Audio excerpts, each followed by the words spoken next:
Ce programme vous est présenté par le restaurant-café Bardot,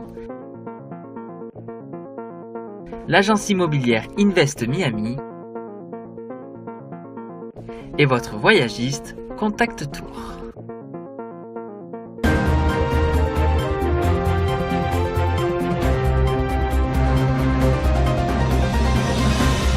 Bienvenue dans le journal de Bonjour America, je suis Audrey Mazins, voici les news. Bonsoir, nous commençons tout de suite avec la France, où Marine Le Pen tenait un meeting au parc des expositions de Bordeaux-Lac. 2000 personnes ont assisté au meeting de la candidate du Front National. Dans les rues, 1 millier de manifestants s'opposaient à sa venue et l'appel de plusieurs syndicats et organisations qui avaient fait pour mot d'ordre « Ni au pouvoir, ni dans la rue, ni dans les têtes, ne laissons pas le fascisme s'installer ». Quelques incidents ont eu lieu dans les rues du centre-ville, jalonnés d'une imposante présence de CRS et gendarmes mobiles. La candidate du Front National s'en est pris à la pensée fatiguée de ses adversaires, pathétiques illusionnistes dont on connaît tous les tours, mais qui seraient incapables de dissimuler leur connivence fondamentale. Elle a ensuite axé son discours autour de la jeunesse. « Je veux faire en sorte que les jeunes Français puissent vivre et travailler en France », a-t-elle dit aussi, leur adressant une partie de son discours.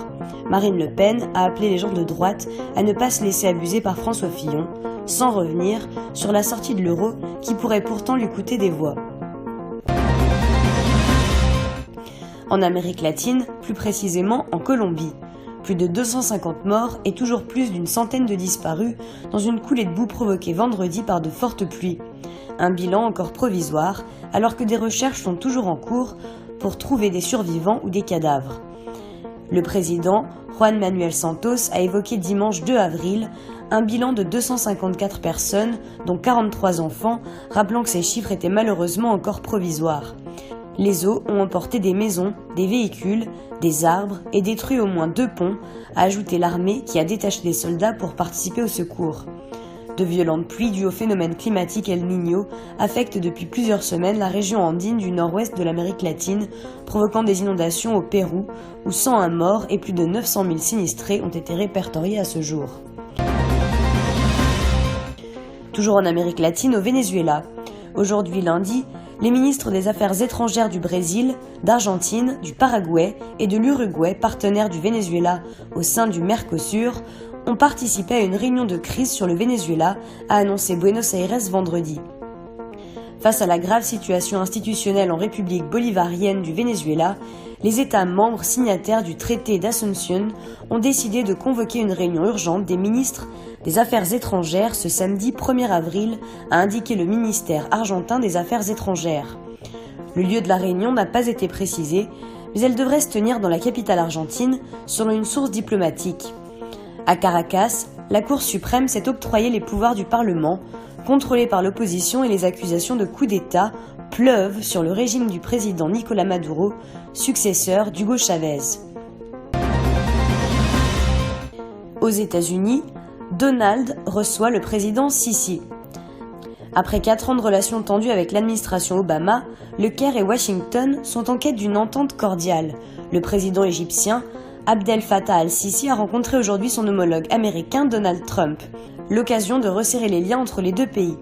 Le président égyptien n'avait jamais été reçu à Washington par le 44e président des États-Unis, qui avait même suspendu un temps les livraisons d'armes américaines au Caire. L'espoir du président Sisi est sans doute de bénéficier d'une plus grande indulgence de la part de la nouvelle administration. La gestion autoritaire du président égyptien est appréciée par un Donald Trump qui le citait en exemple dans la lutte contre le terrorisme et le groupe État islamique pendant sa campagne électorale. Mais de son côté, le président al-Sisi va peut-être essayer d'obtenir un accroissement de l'aide militaire et économique américaine. Plusieurs personnes ont été tuées et de nombreuses ont été blessées lundi en début d'après-midi dans une explosion survenue dans une rame du métro de Saint-Pétersbourg. Tout le réseau de métro de Saint-Pétersbourg est fermé. Selon le service de presse du métro cité par l'agence Interfax, l'explosion a eu lieu dans une rame de métro alors qu'elle se trouvait entre 2 stations du sud-ouest de Saint-Pétersbourg. 2 explosions auraient retenti, les engins explosifs étaient artisanaux et de faible puissance. Les autorités russes disent ne pas écarter la piste terroriste. Le président Vladimir Poutine, qui se trouvait à Saint-Pétersbourg pour participer à une rencontre avec des journalistes russes, a présenté ses condoléances aux victimes. Merci de regarder le journal de Bonjour America.